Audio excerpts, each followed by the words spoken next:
shit burning my throat right now. I've been drinking beer to wash it down.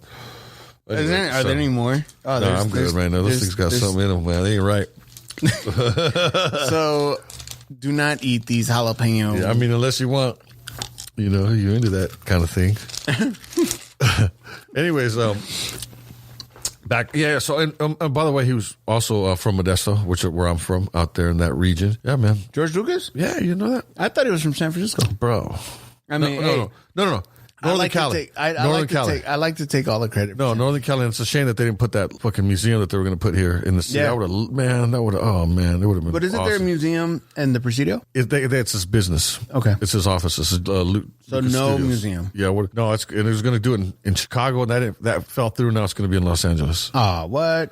Yeah, we need more museums. Whatever, man. It is what it is. But I don't even want to discuss it. I'm all into the whole George Lucas everything about him because of Star Wars. And I think but what do you think when he made that movie American Graffiti? Right.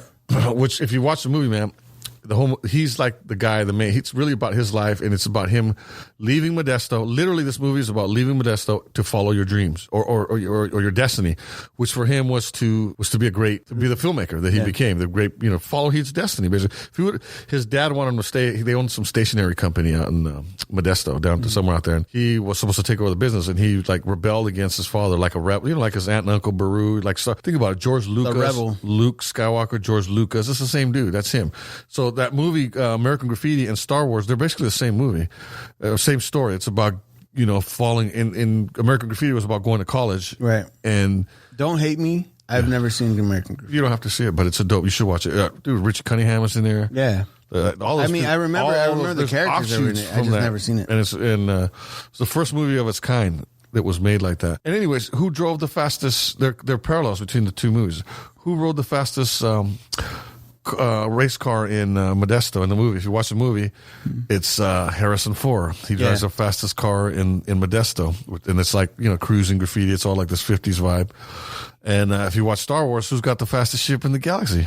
Han Solo, baby. That's right. So there's parallels between those two films, and there's parallels between his life. Like all artists, great artists, their work is autobiographical in a sense, So he's got his story in there. As he's telling his story about what he went through, but now he's telling it to you again as Star Wars, except he goes, instead of being, going off to become this great filmmaker in the movie, he goes off to become the Jedi Master, who does what? Takes down an empire. Right. Which is where I grew up, Homeboys, Empire, California, baby. No, anyways, so he goes to take down the empire, and that's what George Lucas precisely did by being a maverick filmmaker. Him and Francis Ford Coppola and a bunch of other cats from out here in the Bay went out there and or they settled in the Bay. They went out and made movies that were anti-establishment. They were anti-corporate. They were anti-the beast or the monster, which is exactly what Luke Skywalker faced, which is exactly what he had to face in his own business, man. Mm-hmm. So there's all these parallels. I mean, that's just all. This is a great artist, bro. That's all I got. And he inspired my life. I didn't stay in Modesto. I would have stayed in Modesto. I probably wouldn't be anything. You know what I mean? Right. I had to get out, and I watched this in his movies, but I kind of parallel. I saw the message that was there. That's why those movies are important to me. Right. And I used to play with them, of course, as a little kid. You know what I mean? It was all, who. Did you understand it that way back in the day? I knew it was deep, and I knew it was profound, and I knew it was just like, wow, like, it was like a fantasy, right? It's a world that I wanted to be in. Of course. But then as I got older, I was like, oh, wow, I was watching the right stuff, and I was learning and picking up the right cues, because this has really had an effect in my life, because it made me go off into Modesto, leave Modesto and go off and, like on an adventure, man, basically. Yeah. And I didn't know what was out there. I didn't know nobody. I didn't have no kind of means and ends I just said yes to life and went on I heard the call to adventure, as Joseph Campbell would say. Mm-hmm. And that call is the same call that Luke Skywalker had when, when he was asked to, by Kenobi and R2 to go off, and he didn't want to go because of his parents, and then his aunt and uncle, Baru. Damn, I know too much. They all got killed, right? Well, it's the same with that. I had nothing over there, man, and nothing was holding me back. And I there was a lot of death, and there was a lot of negative shit in that area, part of my life at that time. So I got the hell out of there, man. And to me, it was less frightening than being at home in a way. Right. And I did this thing, man. I went on an adventure, man, and I saw a lot of things, man, and I was taken to a lot of places, and so I saw a lot of things. And then I came back different, man. I took this, I want to say it's like a hero's journey, but I don't want to call myself a hero, but I did things that say and saw things that other people might have not. But you know what I mean? If I didn't take that call to adventure, and if I heeded the message that was in Star Wars, and I became the Jedi Master that you see today. When did you learn that message though? Because you said you didn't get that message when you were a kid. Because I was watching that when I was a kid, I was just watching it for the entertainment. I was watching it just to freaking play with toys and not think about, you know, the real story behind it. When did you learn the real story behind Star Wars? Man, I just took the call to adventure and stuff like that, but I didn't say, oh, this is why he's saying that's. I had already kind of made that. I don't know, man. To the truth, I knew that there was a message in there, but I can always say that I wanted to do like. You want to be those characters in these adventure stories, right? You want to go on an Everybody adventure. wanted to be Luke. You want to have fun, right? You want to go through that, but it's dangerous, and it's not for, you know, not everybody takes the goes for it and that bravery. So I might have learned to be brave and to go after what your dreams and to through watching just through watching them and kind of emulating your heroes like Batman. What would Batman do in this situation? Dude, or whoever your hero is, right? Just insert hero there. It could be your Theo, right? Whatever it is, you know, your home, you know, it could be anybody, but. Those are the things that gave me but it wasn't later on that I didn't learn that, oh, okay, so this was what the artist, or this is what George Lucas was going through. Yeah. And he, in a way, you know what I mean? And so he gave me that message, not through his story of his life, but through that movie. You know what I'm saying? Later on, when you learn about these things and you learn the background about movies or whatever that inspires these certain things, then you find out that there's deeper levels. And basically, he kind of transmitted his courage through me. You know what I mean? But you don't realize the genius of it until after, like I said, when I reflected back, oh, okay, so he was, oh, wow, there's these parallels now. And that's his job, man. His job is to inspire, man. His job, he says it himself, I made Star Wars to inspire kids, man. I want to inspire the minds, you know, the people who make those doctors that make prosthetics or people who are out trying to figure out ways to fly through space, you know, the way they, you know, whatever it is, or artists trying to illustrate something like that or make something, or just a writer. I mean, there's so much creative outlet or so much creative minds coming together to make something, a great piece of artwork like that, you know, that's inspiring itself. That's inspiring us. Like that inspired me to, like, I wanted to work for Star. I mean, I think everybody wanted to work for Star Wars. It's like at least the people I was hanging out with, but you know, that didn't happen. It's probably not going to happen because that happened when it happened. It is what it is. That's that time, that place. But look where it shot me off. It shot me off to do all these other cool things. Yeah, you know, I'm not having laser sword fights in my paintings, but I'm still inspired and by a lot of the just going after those dreams. You know what I mean? Those visionary kind of dreams. You know? Man, that's awesome. Yeah. So, anyways, George Lucas, shout out. That was deep. It gets deeper, baby. I keep telling you, man. It keeps deeper. Whoa. So I tell you, actually, there was a cool story. So I was supposed to go hang out with my friend and his family.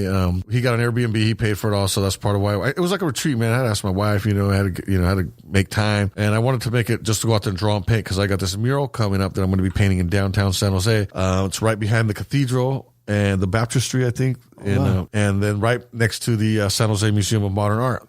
And it's this building that's been there since like 1911, and it's on the side of a restaurant. It's called Mezcal. They have wonderful gourmet food. Shout out to Adolfo and his vision and what he's done to this building is beautiful on the inside and out, but there's this wall that could use a nice Francisco Franco mural on the side of it. So it's a Oaxacan theme. I've been to Oaxaca. I went there a couple of years ago. I've been soaking up the vibe as much as I can. I had this opportunity, so I just went over there to get inspired, man. That's super cool. His family, though, came. Something happened with the timing. It all worked out because I got to visit with his kids and his wife, and it was a great time. But he did the tourist thing, and I kind of had to be by myself. So I just went hiking, man, and it was raining, dude. Like I didn't know that it rains. Yeah, it rains in the summer, dude. But it's hot. It's hot. Yeah. It's hot, and you just feel it rains like humid. It rains like New York. Yeah. And it rains hard, dude. Where it feels like the rain is hitting you you're getting hit from rain from the top and from the bottom. Yeah. It's like bouncing a bucket of water, Gobs. Yeah. We're from California. I mean, I'm from Cali, man. Over here, when it rains, it's like, it's beautiful, man, right? I mean, when it rains, it's beautiful because you hardly get it. Yeah, but it also, it's like nice. The drops are clean. Yeah. You know what I mean? And it's refreshing, and you smell this dirt getting wet. You know what I mean? You smell the cement. It's the wet nice. Cement. Yeah, I like it. It sprinkles, man, out here compared to that. And man, God, good Lord, man, it was just like garbage. So I had a plan to look for this. I like to go and look at, I hike and look for museums, little gems or murals that are hidden in every town that I go to or see. I make it my intent. It's my fun. It's my hobby, I guess, to go find some gem of an artwork, sculptural, painterly, architecturally, whatever it is. So visually mostly. So I was going, and then this rain just started out of anywhere. And I had an umbrella, man. This umbrella had no chance against this rain. No joke. And it forced me to run. It was raining so hard that I ran down into the Templo Mayor, which is the temple, the main temple, which I wasn't really planning to see because I'd seen it before, and it's underground. And there's this bat creature thingy that God thing there that's like a Batman. Speaking of Batman, and I was like, man, that would be a cool thing to draw. Anyway, so I got pulled into this tunnel or this because it was covering, right? It was a shelter, but it kind of goes underground a little bit because the temple is literally underground where they used to sacrifice the people. Is it like tombs?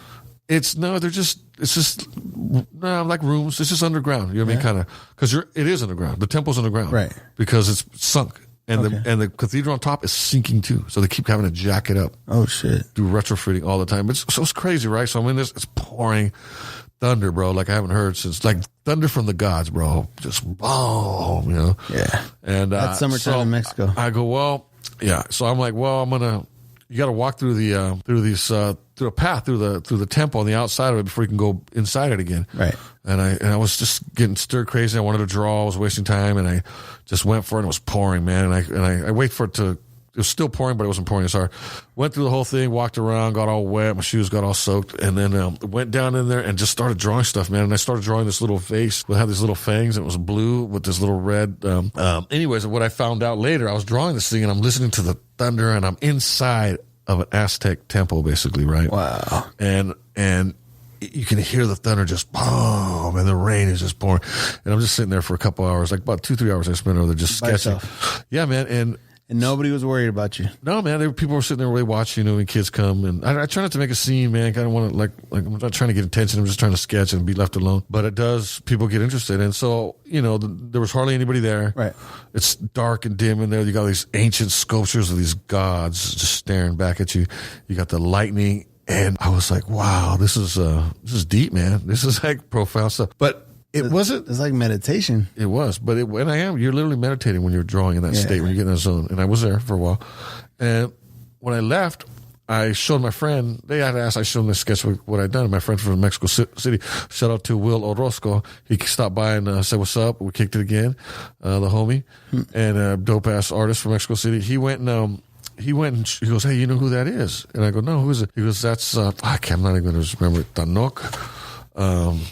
Anyways, he is the Aztec rain god. Oh, shit. Yeah. So you were drawing him while it was raining. Or not him, but the spiritual being. His name is him. It's spelled Tlalok. Tlaloc. Tlaloc. No, that's a Greek god. Tlaloc?